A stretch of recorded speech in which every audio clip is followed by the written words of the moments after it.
Dear students, today we are going to discuss how to write a story in English exam. English পরীক্ষায় story লিখতে দেয় West Bengal বোর্ডে, ICSE বোর্ডে এবং CBSE বোর্ডে।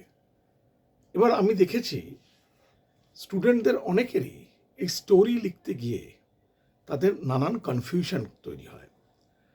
প্রথম সমস্যাটা হয় স্টোরির কি নাম দেব, টাইটেল অফ দ্য স্টোরিটা নিয়ে।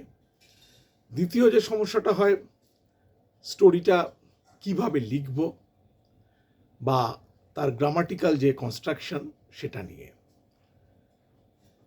প্রথম কথা বলি, স্টোরির একটা স্ট্রাকচারাল পার্ট আছে।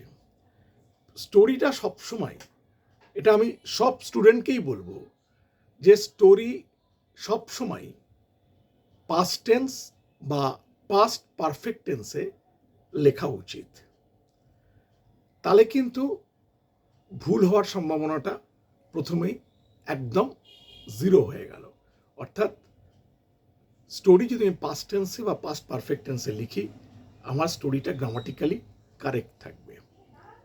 এবার যখন আমি স্টোরি লিখব, প্রথমেই স্টোরির একটা নাম দেব বা টাইটেল দেব। এই টাইটেলটা কিন্তু চেষ্টা করতে হবে আমাকে যে স্টোরির সঙ্গে একটু যেন মানানসই হয় বা স্টোরির সঙ্গে তার একটা কানেকশান থাকে, এবং টাইটেলটা একটু ক্যাচি হলে খুব ভালো হয়, তাহলে নাম্বারটা বেশি স্কোর করা যাবে। থার্ড যে বিষয়টা আমরা গুরুত্ব দেব সেটা হচ্ছে স্টোরি লেখার সময় স্টোরিতে যেন আমি প্যারা করে লিখি।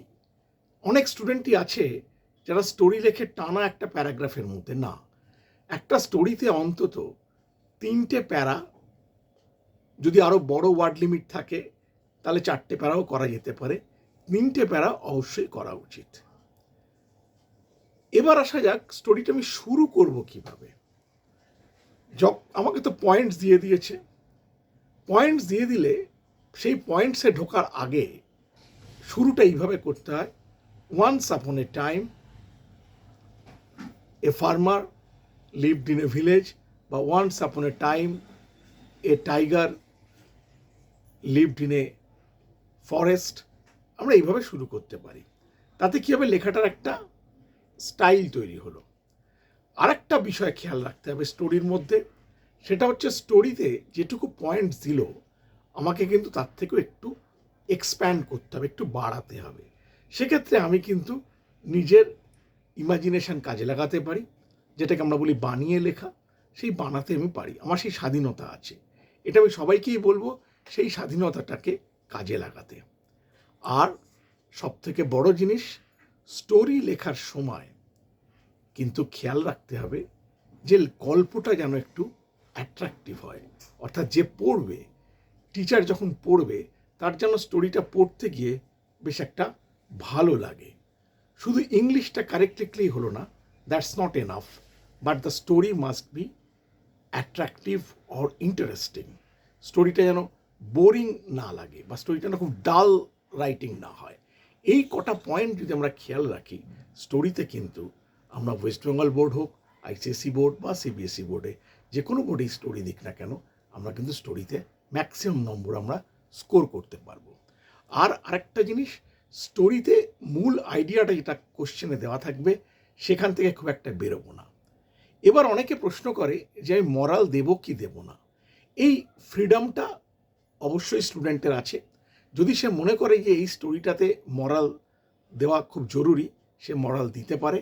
আর কোশ্চেনে যদি বলা থাকে যে মরাল দিতে হবে, তাহলে কিন্তু মরালটা দিতেই হবে।